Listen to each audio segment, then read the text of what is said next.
I 2011 fik Lars Valentin pludselig hjertestop, da han sammen med sin kone Sus var i fitnesscenter. Han blev genoplivet, lå i koma i 3 dage og fik et nyt hjertestop. Efter en måned kom han afkræftet hjem med en indopereret ICD, som nu giver hjertestød, hvis det går i stå igen.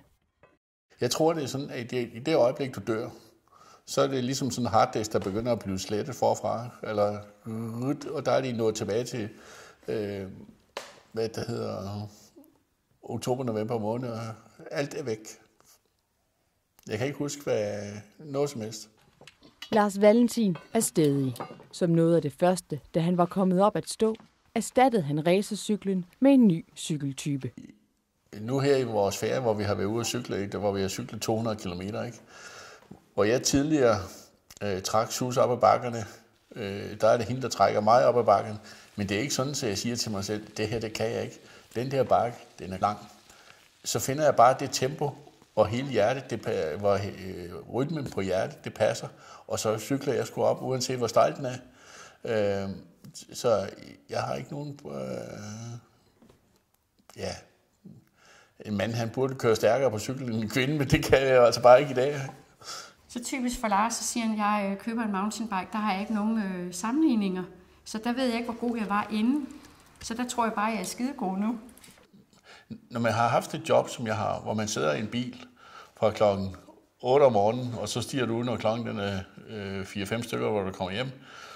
Hvis du ikke bevæger dig ud over det, så får du sådan en mave her, ikke? Og så kan du ikke noget som helst. Det har jeg slet ikke kunnet klare. Så derfor har det været at cykle mig en tur, og det holder jeg fast ved. Det kan da godt være, at hvis jeg ikke cykler med lige i weekenden, så vil han ikke tage ud og cykle i weekenden. Men det, at vi gør det sammen, og er væk et par timer sammen, det er da en kæmpe god ting, synes jeg. Men ellers så synes jeg godt, at han selv kan finde ud af, at nu cykler jeg. Det er jo ikke noget problem for ham.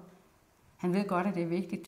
Hvis man ikke holdt af hinanden og var glad for hinanden, jamen så er det her, det kunne jo være en belastning, ikke? Hvis Lars han stadigvæk var meget syg og sådan noget, men der er jo ikke det.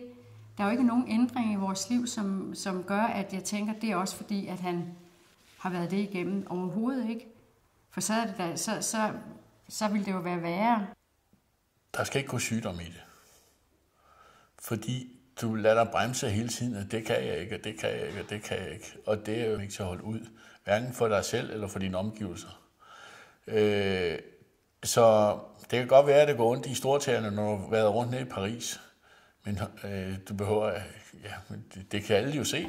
Du behøver ikke gå og sige det hver anden gang, du tager et skridt, vel? Den tredje ting, det er jo egentlig, at man skal holde sig i gang. Fordi at du kan ikke gøre en skid for ikke at få de der livsstilssygdomme. Jo, du kan spise rigtigt og alt det der sjovt, men det hjælper ikke, hvis du har en genfejl. Så hvis du får, noget motion og holder dig i form, så har du mulighed for at komme ovenpå igen, når det først går galt.